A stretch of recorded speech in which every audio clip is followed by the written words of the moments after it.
Lux presents Hollywood.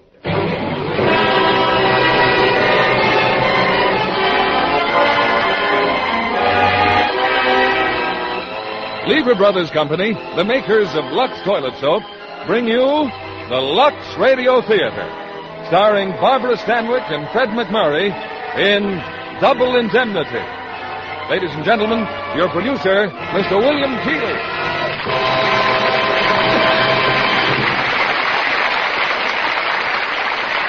Greetings from Hollywood, ladies and gentlemen. A few years ago, I began a serial in a weekly magazine called Double Indemnity. And believe me, thereafter, I eagerly awaited each new installment. It was one of the most thrilling of James M. Cain's novels, and when Paramount Pictures brought it to the screen, I found the film even more exciting. My renewed enthusiasm was due to our stars, Barbara Stanwyck and Fred MacMurray, who created two of the most electrifying characterizations of their careers. Double Indemnity is a drama of intense emotion between two people whose infatuation leads them to murder and revenge. And as a study in suspense, I'm sure you'll find it entirely satisfying. Just as the ladies of our listening audience find our product, Lux Toilet Soap, entirely satisfying for beauty care, especially these fall days. For throughout all the changes of weather, Lux Soap remains a favorite complexion care. Here's Double Indemnity, starring Barbara Stanwyck as Phyllis and Fred MacMurray as Walter.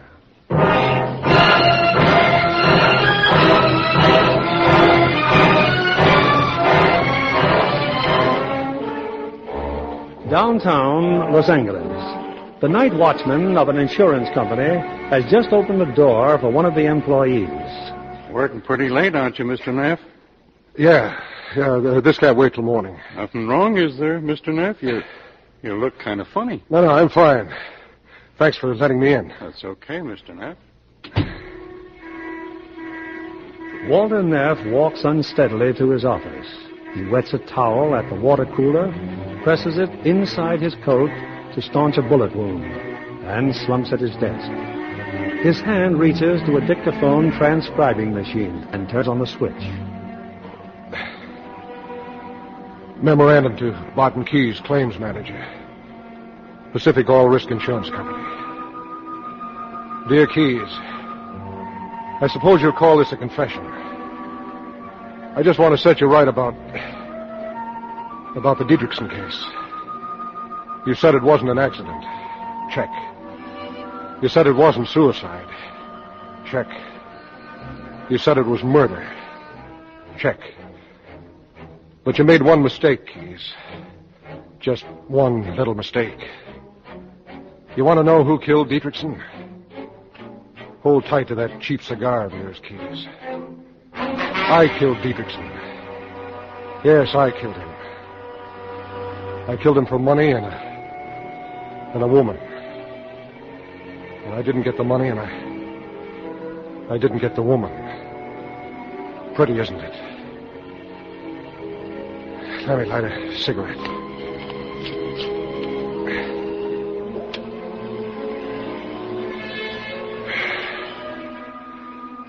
It all began last May. Around the end of May it was. I had a call to make. A renewal on an automobile policy.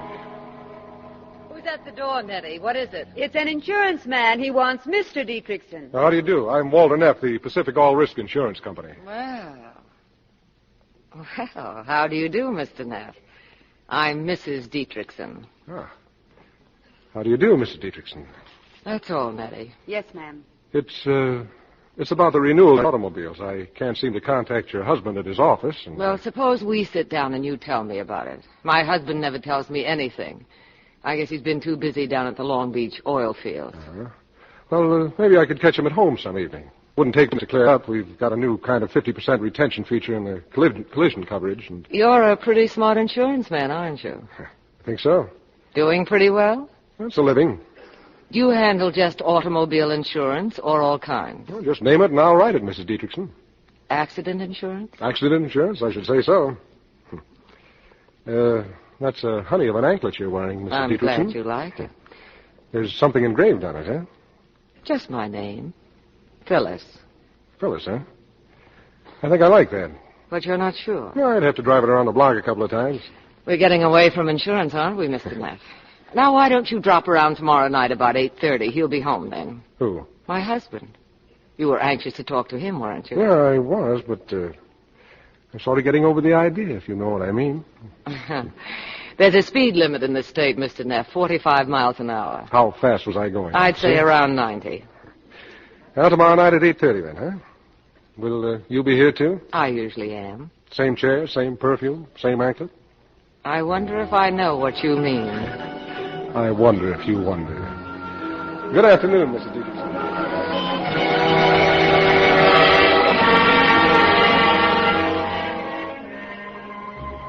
I can still remember the smell of honeysuckle all along the street.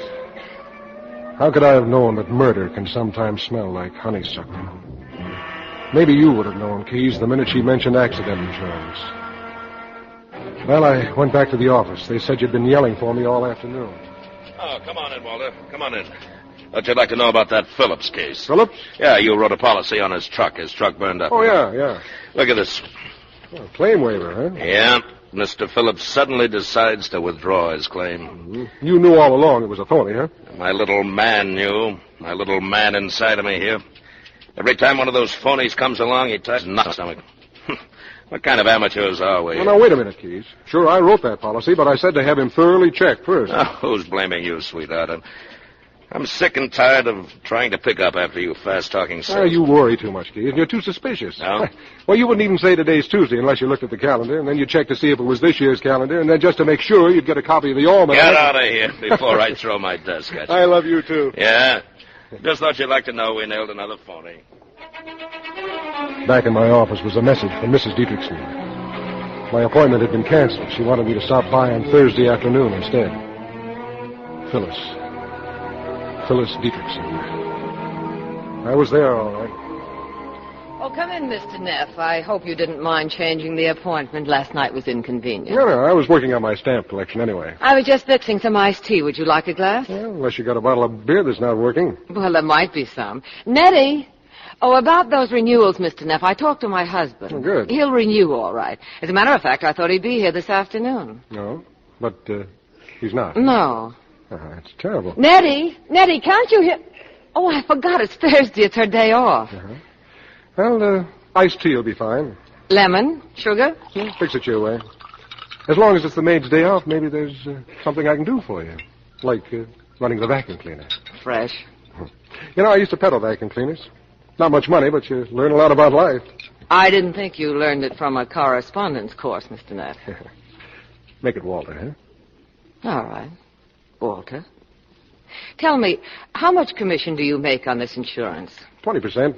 Why? Oh, I thought perhaps I could throw a little more business your way. My husband, I worry a lot about him in those oil fields. It can be very dangerous. Dangerous? For an executive? Oh, you don't know him. He's right down there with the drilling crews. It's got me worried sick. You mean some dark night a derrick might fall? Oh, talk of that. But that's the idea. Well, accidents happen all the time. Don't you think he should be insured? Oh, sure. Well, what kind could he have? Well, enough to cover doctor and hospital bills. Say $125 a week cash benefit, and he'd rate about $50,000 capital sum. Capital sum? What does that mean? Well, in case the accident is fatal.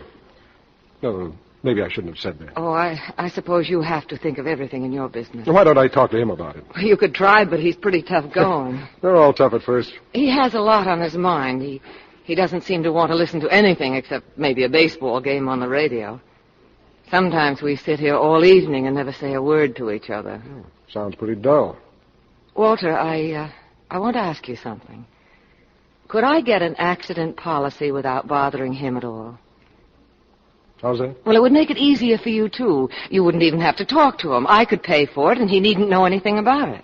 Why shouldn't he know? Well, because he doesn't want accident insurance. He's superstitious about it. A lot of people are. It's funny, isn't it? If there were a way to get it like that, all the worry would be over.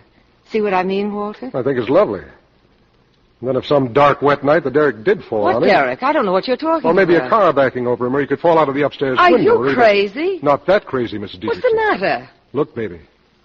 You can't get away with it. You want him to die, don't you? That's a horrible thing to say. What do you take me for? A guy that walks into a good-looking dame's front parlor and says, "Good afternoon, I sell accident insurance on husbands."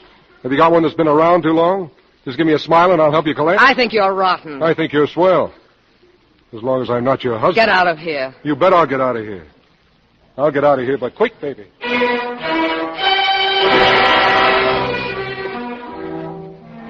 I'd let her have it, Keys, straight between the eyes. I got hold of a red-hot poker, and the time to drop it was now before it burned my hands.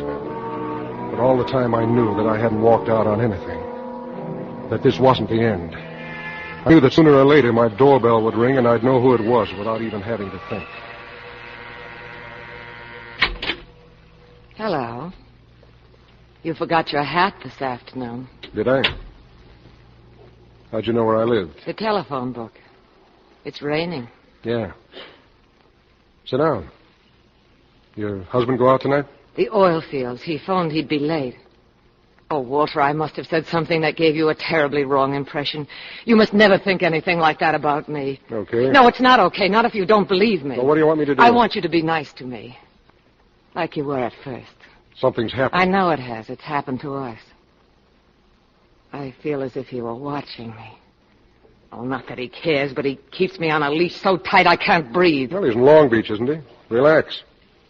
You have a nice place here. Who takes care of it? Cleaning woman comes in now and then. You cook your own breakfast? I squeeze a grapefruit once in a while. You're alone, huh? Oh, that sounds wonderful.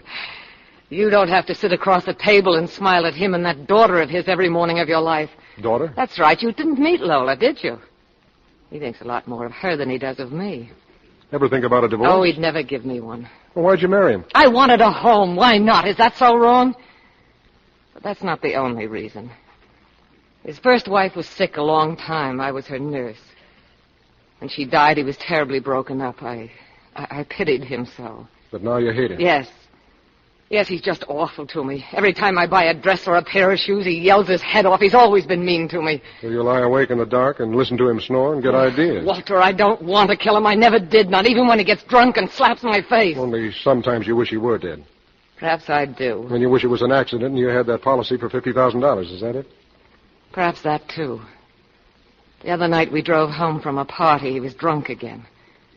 When we drove into the garage, he sat with his head on a steering wheel and the motor still running.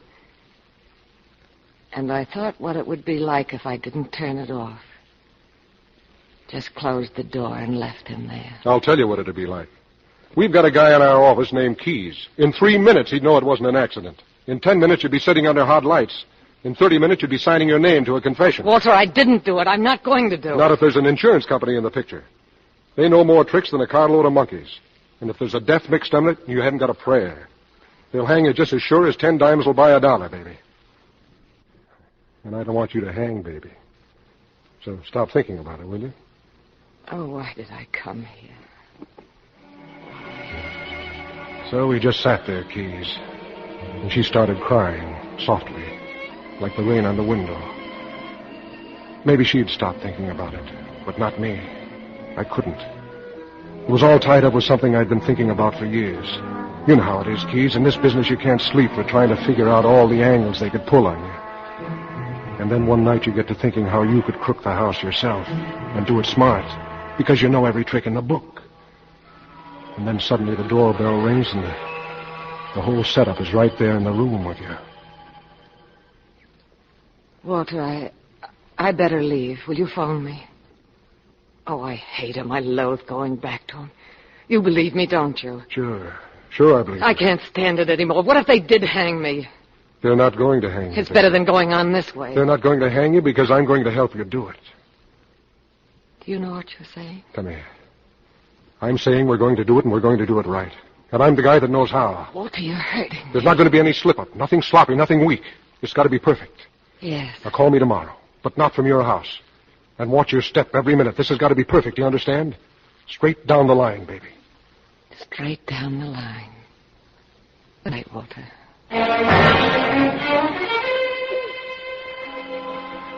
That was it, Keys. The machinery had started to move. Nothing could stop it now. The first thing to do was fix Dietrichson up with that accident policy. Oh, I knew he wouldn't buy, but all I wanted was his signature on an application. That meant I'd have to get him to sign without his knowing what he was signing. And I wanted another witness besides Phyllis to hear me giving him a sales talk. A couple of nights later, I went to the house. Everything looked fine, except I didn't like the witness Phyllis had brought in. Dietrichson's daughter, Lola. Didn't you hear me, Neff? I just told you I don't want any accident. And now look, Mr. Dietrichson, the only way you can protect yourself... Yeah. Next thing you'll tell me is I need earthquake insurance or lightning That's insurance. right, honey. Why, if we bought all the insurance they'd tell us we need, we'd be broke all the time. Look, what keeps us broke is you're going out and buying 5 hats at a crack. But, Mr. Dietrichson, dollar for dollar accident insurance is the cheapest coverage you can buy. All I want's a renewal on that automobile insurance. Well, just as you say. Phyllis, do you mind if I go out? Got something better to do, Lola? Yes, I have. Father, is it all right if I run along? I'm going skating with Anne. Anne, huh? Or is it really that Nino Zacchetti again? Oh, Father, please. Better not be. If I ever catch you with that Zacchetti guy... It's Anne Matthews, Father. We're going ice skating. And if you don't mind, I'd rather not keep her waiting. Okay, go on. Good night, Father. Good night, Phyllis. Good night, Miss Dietrichson. Glad I've met you. Thank you. A great little fighter for a weight. Well, now if you'll just sign these papers, Mr. Dietrichson, you'll be covered till the new policies are issued. Just so I'm protected when I drive up north. He was a Stanford man, Mr. Neff. He still goes to his class reunion at Palo Alto. What's wrong with that? Can I have a little fun even once a year? What do I sign? The bottom line. But both copies, please. How much you taking me for? Well, I'll figure it up later. I can pick up your check at the office. I think that's enough insurance for one evening, Neff. Yeah. I'm going upstairs, fellas. Bring me a drink when you come. Now, good night, Mr. Dietrichson, and thank you. All right, Walter. It's fine. He signed, didn't he? Sure he signed. Now, that trip to Palo Alto, when? The end of the month. He drives, He huh? always drives. Well, not this time. You're going to make him take the train. Why? Because it's all worked out for a train. Now, listen, baby. There's a clause in every accident policy, a little thing called double indemnity. That means they'll pay double on certain accidents, the kind that almost never happen. Like, for instance, if a guy is killed on a train, they'll pay $100,000 instead of $50,000. I see. We're hitting it for the limit, baby. That's why it's got to be the train. It'll be a train, Walter, just the way you want it. Straight down the line.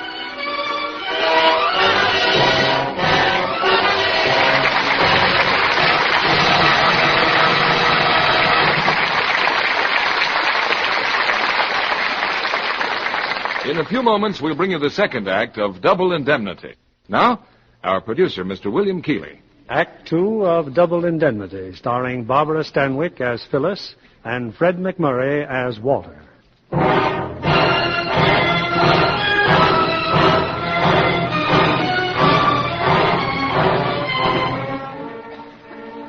Earlier tonight, Walter Neff, insurance salesman, was shot and wounded. He was able to reach his office. There, at his desk, he continues to talk into the office recorder. A message for a man named Keyes. Well, Keyes, the first step was over. Phyllis and I had Dietrichson's signature on that application for accident insurance. I went out to my car. Waiting for me was Dietrichson's daughter, Lola. I thought you might give me a lift, Mr. Neff. Oh, sure. You like ice skating, huh? I can take it or leave it. Only tonight you're leaving it? Yes. Yes, I am. Could take me as far as Franklin in Vermont. Yeah, I'd be glad to. Who's waiting on the corner there? His name is Nino Zacchetti. Now, that the fellow your father doesn't want you to meet? Nino's not what my father thinks at all. If Nino just weren't so darn hot-headed, if he'd only... I don't know why I'm telling you all this. Please, you won't say anything. I haven't heard a word, Mrs. Dietrichson. Miss Dietrichson. Thanks, Mr. Neff. You're nice. I saw her run up to her boyfriend. I found myself hoping he was right for her. She'd be needing somebody now because her father was a dead pigeon. Only a question of time, and not much time at that.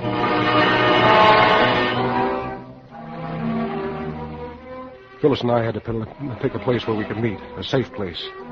We decided on that supermarket on Los Feliz Boulevard. She was to be there every morning around 11 o'clock, shopping. And I could run into her there, sort of accidentally on purpose. I've wanted to talk to you ever since yesterday, Not Walter. so loud. Move over to the shelves. Well, it's all set. The policy came through. Give it to me. Nobody's watching us. Can you get it in his safe deposit box? Yes, we both have keys. Turn your head. Take something off of the shelf. Put it in the cart. You're nervous, Walter.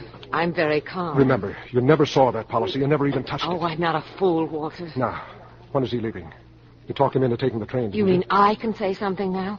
I've been trying to tell you the trip to Palo Alto is off. He isn't going. What happened? He had an accident at the oil field. His leg is broken. It's in a cast. He broke his leg. What do we do now, Walter? Nothing. Nothing. We just wait.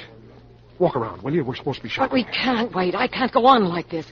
What do you suppose would happen if he found out about the policy? Nothing as bad as sitting in that death house. Don't ever talk like that. Well, don't let's start losing our heads, that's all. It's not our heads. It's our nerve we're losing. Oh, it's so awful without you, Walter. It's like a wall between us. I'm thinking of you every minute, baby. Don't ever stop, Walter. Don't ever. I let a full week go by, Keys, and I didn't even try to see Phyllis again. I kept telling myself that maybe those fates they say watch over you had broken his leg to give me a way out. And then it was the 15th of June. You may remember the date, Keys. You were in my office.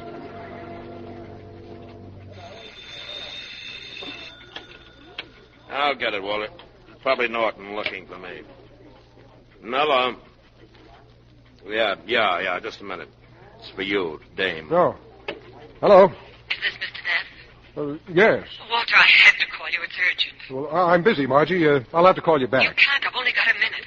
Walter, he's going away tonight on the train. He's on crutches. The doctor says he can go if he's careful. Oh, it's wonderful, Walter, just the way you wanted it. On a train. Only with crutches, it makes it much better, doesn't it? Yeah. Keys, suppose I join you in your office, huh? Oh, that's okay. I'll wait. Only tell the dame not to take all day, huh? Go ahead, Margie. Make it snappy. It's the 10:15 from Glendale. I'm driving him there. It's still the same dark street, isn't it? And the signal is 3 honks on the horn. Anything else? What color did you pick? Blue, navy blue. And the cast is on his left leg. Yeah, that suits me fine. This is it, Walter. I'm shaking like a leaf, but it's straight down the line for both of us. I love you, Walter. I'll take care of everything. Goodbye, Margie. The dame's chasing you again? Or is it none of my business? Well, if I told you she was a customer... Margie, huh? Customer? I bet she drinks from the bottle. I better see what Norton wants. There you were, Keys, right there when Phyllis called me. And those fates I was talking about had only been stalling. Now they'd thrown the switch and the time for thinking had all run out.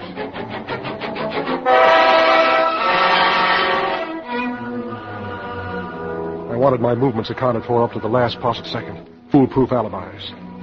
I drove my car into the garage in the basement of my apartment. Wash job, Mr. Neff? Sure. Only have a couple of other cars ahead of you. Well, that's okay, Charlie. I'm not going out. I won't be needing it till morning. Okay, Mr. Neff. That'll give me time to do a good job on it. Then I called Mr. Norton, asked him some phony questions about liability rates. He lives in Westwood, Keys, a toll call. That meant there'd be a record of it.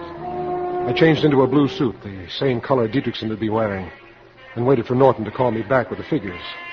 Then I stuffed a hand towel and a roll of adhesive in my pocket so I could fake something that looked like a cast on a broken leg. Next, I stuck a card inside the telephone box. If somebody called me, the card would fall down when the bell rang. That way I'd know if anyone tried to get me while I was away. I did the same thing with the doorbell. I left my apartment by the service stairs and walked all the way to the Dietrichson house. It was easy getting into the garage. I got in the back of the car and lay there on the floor and waited. Finally, they came out. The car started. For a long time, they didn't say a word. You're pretty quiet. Leg bothering you? No more than usual. Remember what the doctor said. If you get careless, you might wind up with a shorter leg. So what? Makes you feel pretty good to get away from me, doesn't it? For 3 days? Hey, how come you're taking this street? What's wrong with it? You shouldn't have turned. This is the wrong street. What'd you turn here for? Why are you blowing that horn? Answer me. I said, why are you...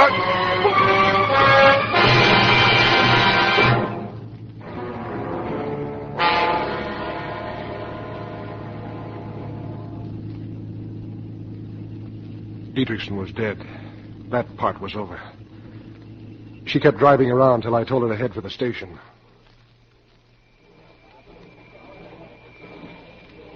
Everything all right, Walter? Did you cover him with a robe? Yeah, we can get out. Yeah, the crutches.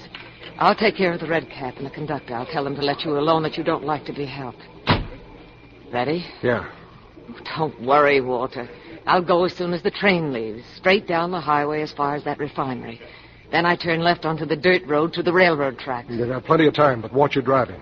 You don't want any cops stopping you with him in the back. Oh, Walter, we've been through this so many times. I'll drop off the train as close to the spot as I can. There's a red cap coming. Francisco train lady? Car 9, section 11. Just my husband is going. Oh, no, thank you. He doesn't like to be helped. Yes, ma'am. This way, please.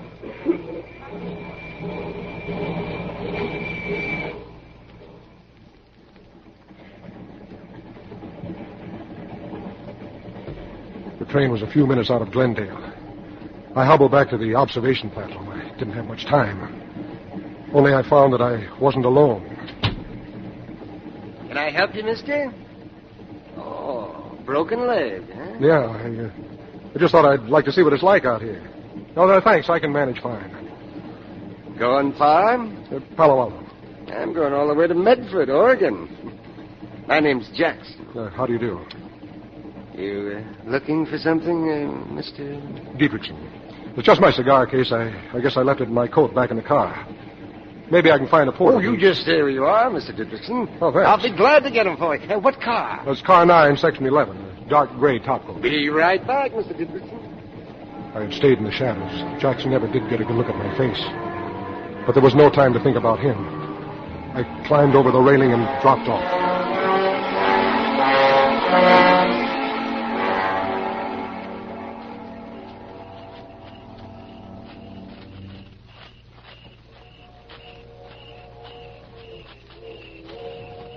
Walter, you're all right? You're not hurt? No, not a scratch. Can you see the carts down there? Yeah, I can see it. Can you manage him alone? Yes. What do you want me to do? Nothing. I'll walk down the road a little, just in case. I'll wait for you. I carried the body to the tracks. As we drove back, we went over once more what she was to do at the inquest, and about the insurance when that came up. Yes, Walter, yes, I know just what to do. Did you think I'd go all to pieces now that it's over? I said I'd help you, Walter. Maybe now you'll believe. Not a nerve, Keys. Not even a tear. Not even a blink of the eyes. She dropped me off a block away from my apartment house. We'd better not see each other for a while, darling. Oh, it's going to be awful. We can meet in the market, say on Thursday. Walter. Well? You're going to leave me just like that? Aren't you going to kiss me? It's straight down the line, isn't it? I love you, Walter.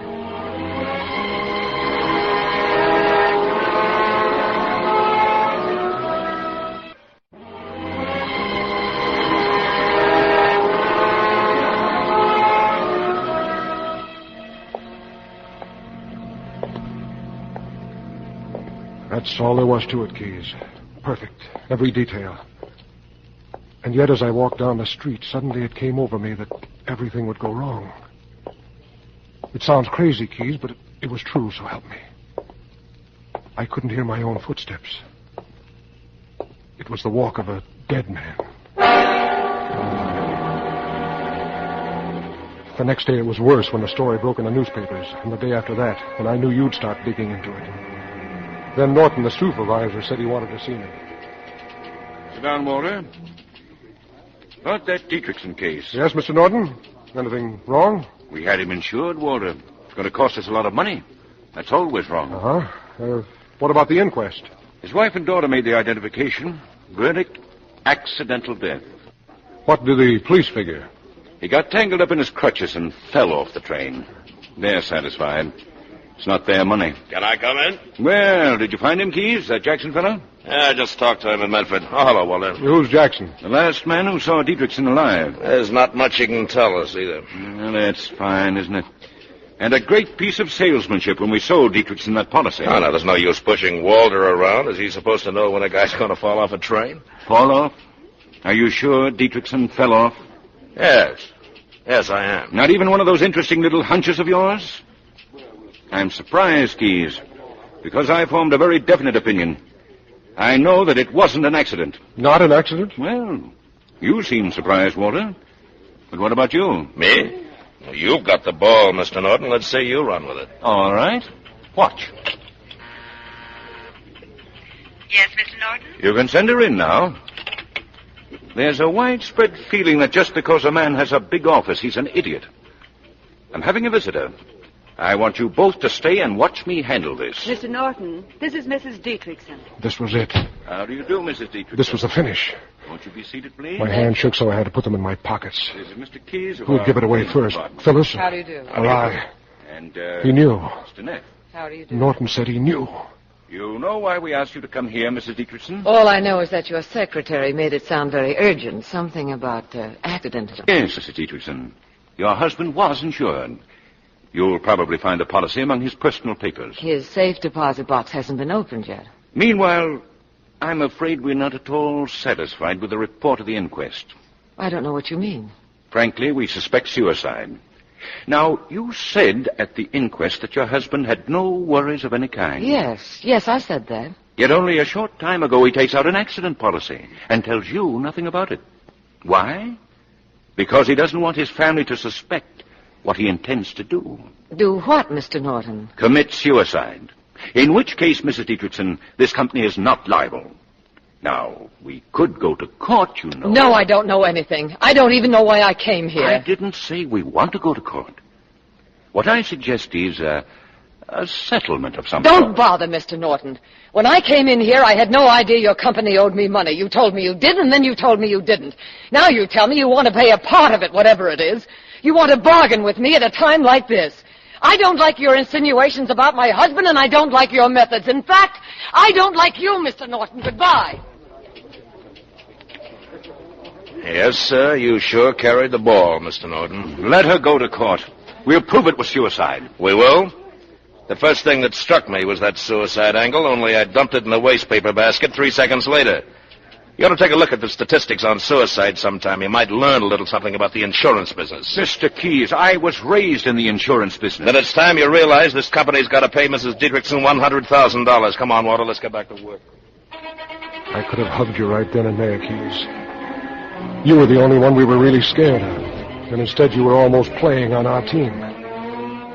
That night I could feel the floor under my feet again. That $100,000 was as safe for Phyllis and me as if we had it in the bank. Hello? I was bringing you home, darling. Hello, baby. Everything all right? Sure, it's fine. You were wonderful in Norton's I office. felt so funny. I wanted to look at you all the time. How do you think I felt? Where are you now? At the drugstore. Can I come up? Okay, but be careful. Don't let anybody see you.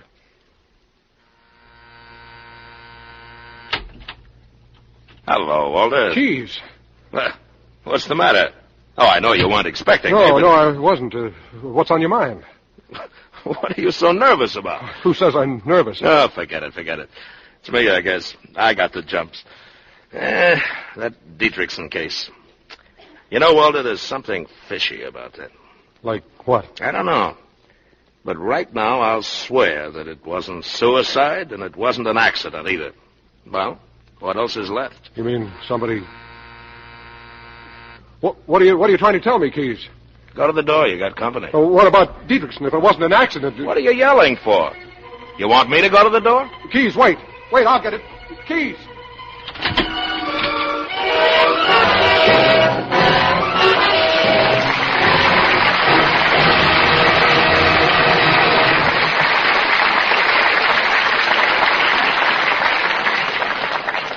In a few moments, we'll continue with Act 3 of Double Indemnity.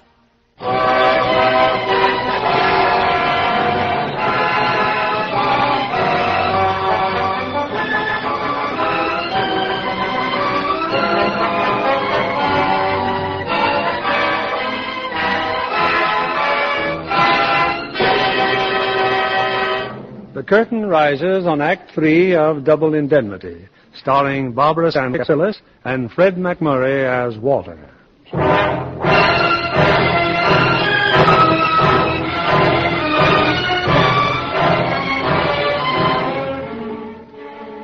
Late at night, alone in his office, Walter Neff struggles against the pain of his wound as he tries desperately to finish relating a sordid procession of facts into the office recorder. A memorandum to Mr. Keys. You went to the door, didn't you, Keys? You opened it. And I stood there a few feet behind you on the edge of a cliff. You were pushing me over. Huh. That's funny. Nobody here. Nobody's... Well, look for yourself. Must have come to the wrong door, I guess. Yeah. Now, what were you trying to tell me about Dietrichson? Huh? Oh. Well, Dietrichson had accident insurance, right? Now, he broke his leg. Now, why didn't he put in a claim? Why? Well, maybe he just didn't have time to... Or maybe he just didn't know he was insured. No. That couldn't be. You delivered the policy to him, didn't you? Sure. Down at the oil field. Guy takes out an accident policy. It's worth $100,000. 2 weeks later, he's killed by falling off an observation platform. Do you know what the mathematical chances are of that happening? About 1 in a billion. I'm telling you, Walter, something has been worked on us. Murder? All right, who? That wide-eyed dame who just doesn't know anything about anything, Mrs. Dietrichson. Oh, you're crazy, Key. She wasn't even on the train. Oh, I don't claim to know how it was worked or who worked it. Well, you're no help to me, are you? Well, give me some time to think it over. Yeah. I'm sorry I bothered you, Walter. I don't make much sense, do I? You just don't seem to have anything to go on. No, nothing at all. Well, I'll see you in the morning, Walter. 5 minutes later, Phyllis Dietrichson was in my apartment. It was Phyllis, all right, who'd come to the door while you were there. But she'd heard us talking. She ducked back in the elevator before you opened the door. Luck and brains, Keys. A pretty tough combination to beat. I mustn't stay long, Walter. How do we know he won't decide to come back? Just tell me how much he knows. Nothing, just a hunch. But he can't prove a thing, can he? Not if we're careful. Not if we don't see each other for a while. How long a while? Until this dies down. You afraid, baby? Yes, I'm afraid, but not of Keys. I'm afraid of us. We're not the same anymore. We did it so we could be together. Instead of that, it's pulling us apart, isn't it, Walter? And you don't really care whether we see each other or not. Shut up, baby. Shut up and come here. You still think I don't care? No, darling. Darling.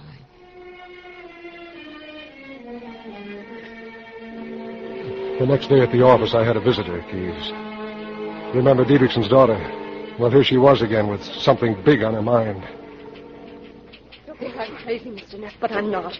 Honestly, it's the same awful feeling I had once before when my mother died. When your mother died? We were at Lake Arrowhead 6 years ago last winter. My mother was very sick with pneumonia. One night I found her delirious with fever. All the blankets were on the floor and the windows were wide open. Then the nurse came into the room. She didn't say a word, but there was a look in her eyes I'll never forget. 2 days later, my mother was dead. Do you know who that nurse was? Who? Phyllis. I tried to tell my father, but he wouldn't listen to me. 5 months later, she married him. I tried to forget about it. But now it's all back again. Now that something's happened to my father, too. No, you're not talking sense, Lola. Your father fell off a train. And 2 days before, Phyllis was in a room in front of a mirror, planning a black veil to her hat as if she couldn't wait to see how she'd look in mourning. Not a pretty bad shock. Aren't you imagining things? She did it. She did it for the money. Only she's not going to get away with it because I'm going to tell everything I know. Lola, who else have you told this to? No one. Phyllis? Of course not. I've moved out of the house. I've taken a little apartment. You haven't told that boyfriend? Nino?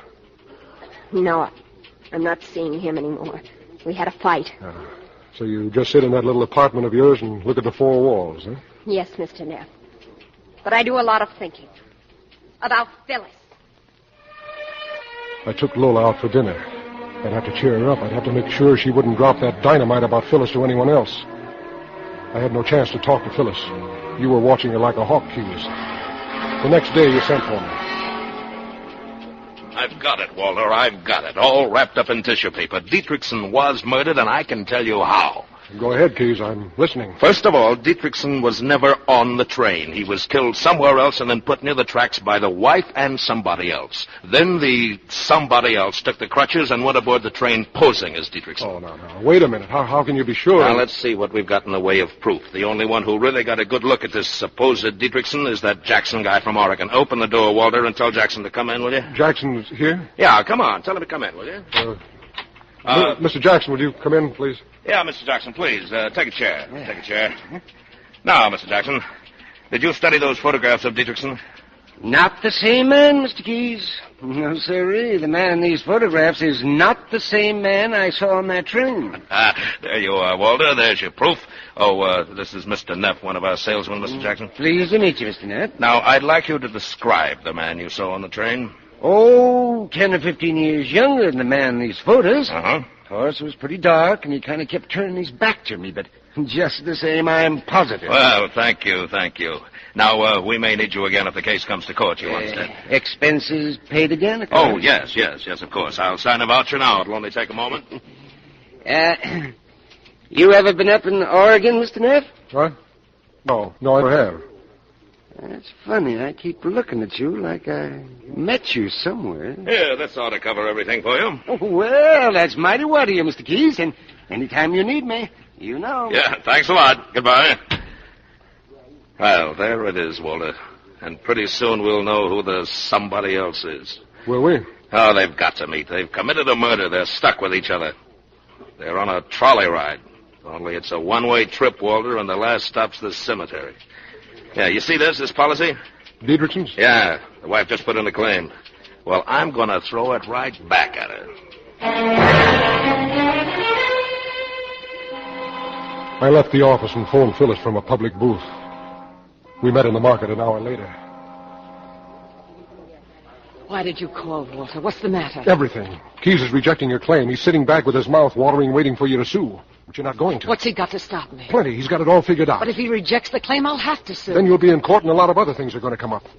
Such as you and the first Mrs. Dietrichson. What about me and the first Mrs. Dietrichson? The way she died. And about that mourning veil you were trying on 2 days before you needed it. You've seen Lola. Sure, I've seen her. Trying to make sure she won't yell her head off about what she knows. She's putting on an act for you, crying all over your shoulder, that lying Keep loose. out of this, Phyllis. Remember, you're not going to sue. Because you don't want the money anymore, even if you could have it. Because Lola's made you feel like a heel all of a sudden. It isn't the money now, it's our necks. Oh, you're not fooling me, Walter. It's because of Lola, what you did to her father. You're afraid she might find out someday, and you can't take it, I can said you? Leave her out of this. It's me I'm talking about. I don't want to be left out of it. It's just we can't go through with it, that's We all. have gone through with it. The tough part is all behind us. We just have to hold on now and not go soft. Stick close together the way we started out. But the police may be watching us Then right let now. them get an eyeful. I loved you, Walter, and I hated him. But I wasn't going to do anything about it, not until I met you. You planned the whole thing. I only wanted him dead. And I'm the one who was dead. Is that what you're telling me? I'm telling you that nobody is pulling out. We went into it together, and we're coming out together. It's straight down the line for both of us. Remember?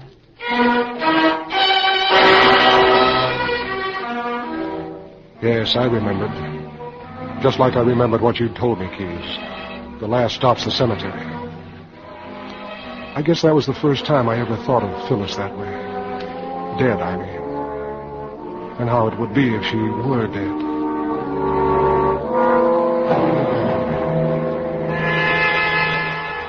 I saw Lola a lot that week. One night we drove down to the beach, and all of a sudden she started to cry.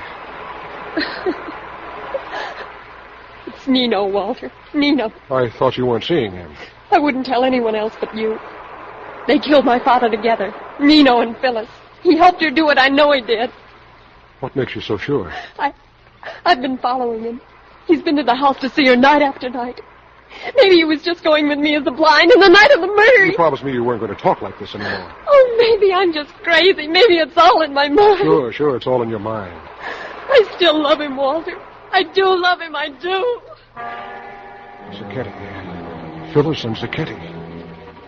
This was one I couldn't figure out. I couldn't come close to it. But the real brain twister came today. You sprung it on me, Keyes, after hours when you caught me in the lobby of the building. Well, hold on to your hat, Walter. Yeah, what for? The Dietrichson case just busted right open. The guy showed up, the guy who helped her do it. So you were right all along, huh? Yeah. She just filed suit against us to collect $100,000. Well, that's okay by me. When we get her into that courtroom, I'm going to tear her to pieces. Come on, I'll buy you a drink. Well, I'd sure like one, Keyes, but I've got a date. Huh? Somebody better looking than me? Yeah. That Marcy dame, huh? Yeah, well, I'll bet she still drinks from the bottle. I went back to the office. I was scared stiff. Maybe you were playing cat and mouse with me. Maybe you knew all along that I was the somebody else. I had to find out. And I knew where to look. Your desk. The cylinder from the office recorder. The confidential message you dictated to the boss all ready for the girl to type out in the morning. I put the cylinder on the machine and listened. Dear Mr. Norton, with regard to your proposal to place Walter Neff under surveillance, I disagree, absolutely. I've known Neff intimately for 11 years and personally vouched for him without reservation. The man we want is Nino Zacchetti. We've definitely established a connection between Zacchetti and Phyllis Dietrichson as indicated in detail in the attached file. I strongly urge that this whole matter be turned over to the district attorney. I telephoned Phyllis. I told her I'd have to see her that night. It was a hard sale. She was scared of you, Keys. How do you know nobody's watching the house? I know, that's all. I'll tell you when I see you. 11 o'clock? 11 o'clock. The lights will all be out. I'll leave the front door unlocked. Okay. Goodbye, Walter. And then, for the first time, I saw a way to get clear of the whole mess I was in. And of Phyllis, too. What I didn't know was that she had plans of her own. In here, Walter. Can you see? Yeah. Hello, baby. Anybody else in the house? No, nobody. We're all alone, huh? I just came to say goodbye. Goodbye. Where are you going? You're the one that's going. Suppose you stop being funny. Let's have it, whatever it is. A friend of mine's got a theory. He says when two people commit a murder, they have to go on riding together to the end of the line. And the last stop is the cemetery. Maybe he's got something there, Walter. Only I've got another guy to finish my ride for me. Nino Zacchetti. Really? It's been you and that Zacchetti guy all along. No, that's not so. Well, it doesn't matter now. The point is, Keyes believes Zacchetti's the one he's been looking for. He'll have a gas chamber before he knows what's happening. And me, Walter? What's happening to me all this time? Don't be silly, baby. You helped him do the murder. That's what Keyes thinks, and what Keyes thinks is good enough for me. Maybe it's not good enough for me, Walter. Maybe I don't go for the idea. Maybe I've had Zacchetti here so they won't get a chance to trip me up. So we can get the money and be together. That's cute, baby. Say it again. He came here first to ask where Lola was. I made him come back. I was working on him.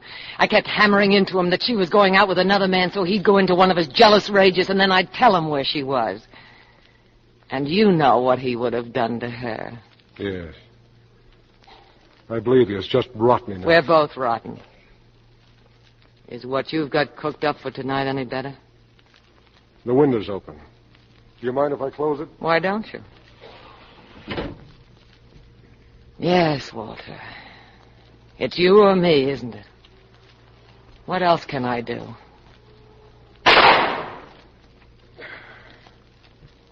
So you had a gun all the time. You'd better try it again. No, take it. Take the gun. I think I will. Why didn't you shoot me again? Don't tell me it's because you've been in love with me all this time. No. No, I never loved you, Walter. Not you or anybody else. I used you just as you said. That's all you ever meant to me. Until now, when I couldn't fire that second shot. I never thought that could happen to me. Sorry, baby. I'm not buying. I'm not asking you to buy. Just hold me close like this, Walter. Hold me close. Goodbye, baby. Oh, no!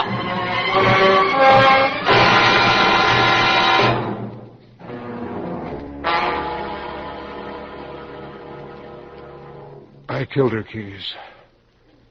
I killed Phyllis. But maybe her aim hadn't been so bad after all. I felt funny, lightheaded and blurry.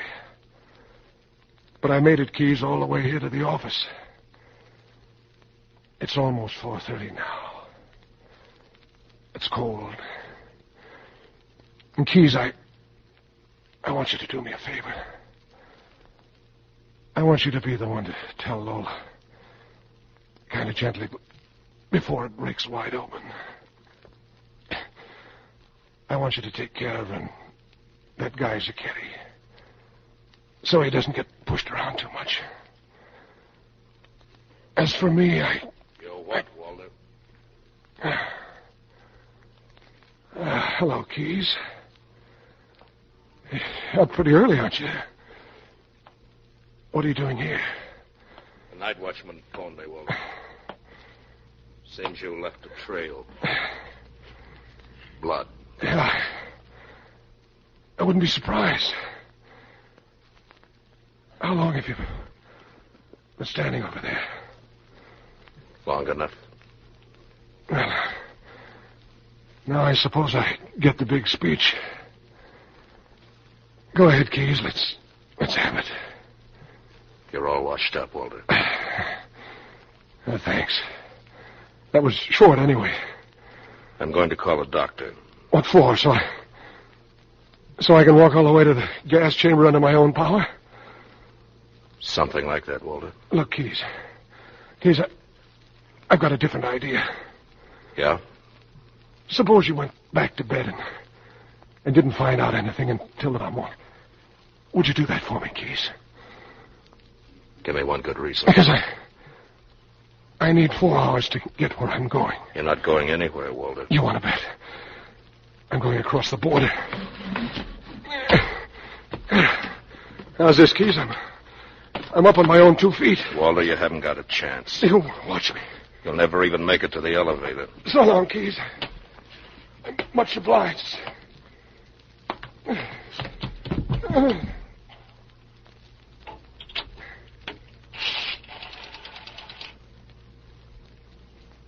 Hello.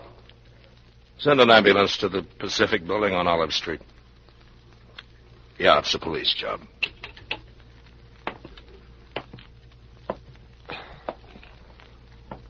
How you doing, Walter? Doing fine. Only somebody moved the elevator a couple of miles away. They'll be here soon. You know why you couldn't figure this one, Keys? Because the guy you were looking for was too close to you. He was right across the desk from you. Closer than that, Walter. Yeah. I love you, too.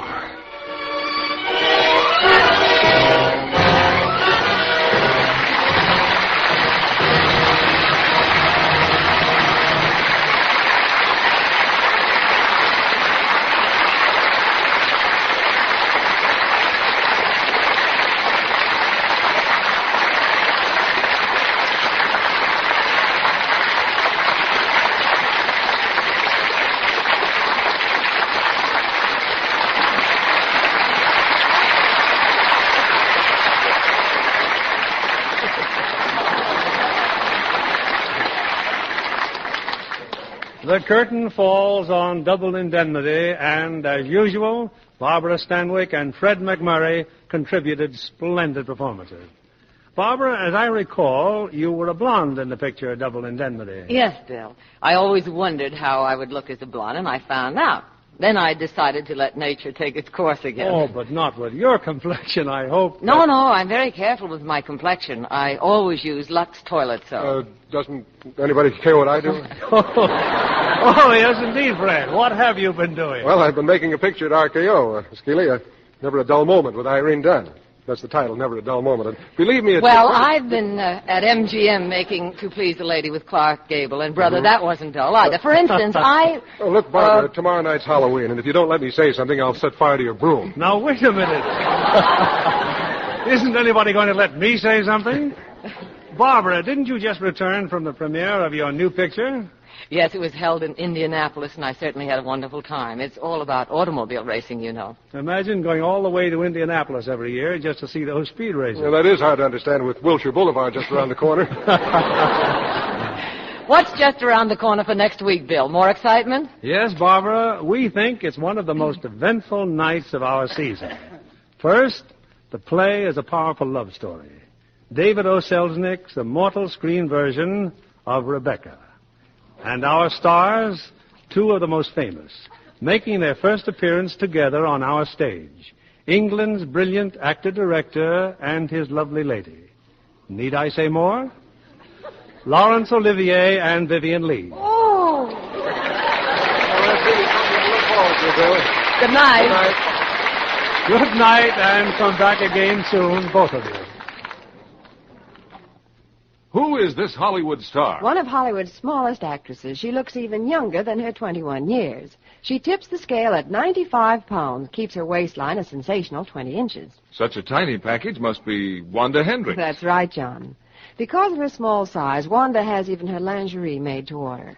Loves being able to choose unusual shades for slips and nighties. She's very definite about their care. insists on Lux Flakes for her personal things. She won't tolerate ordinary washing methods that might fade colors. As Hollywood stars know, gentle Lux Care keeps pretty slips and nighties colorful as new 3 times as long. Take Wanda Hendricks' tip. Give all your lingerie that lovely Lux look. Get a big box of Lux Flakes tomorrow.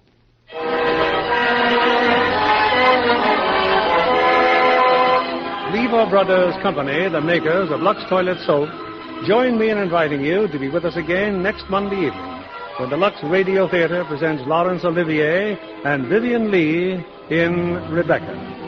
This is William Keighley saying good night to you from Hollywood.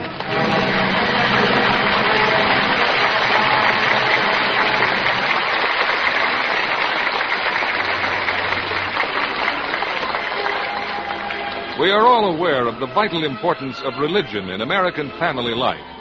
Religious education stabilizes the family and makes for better citizens. We urge you and your family to attend and actively support your church. Take your problems to church this week. Millions leave them there. Heard in our cast tonight were Bill Conrad as Keys, Rhoda Williams as Lola, Bill Johnstone as Norton, and Robert Griffin, Howard McNear, Norman Field, Eddie Marr, and Virginia Agnello. Our play was adapted by S.H. Barnett, and our music was by Rudy Schrager. This is your announcer, John Milton Kennedy, reminding you to join us again next Monday night to hear Rebecca, starring Laurence Olivier and Vivian Lee.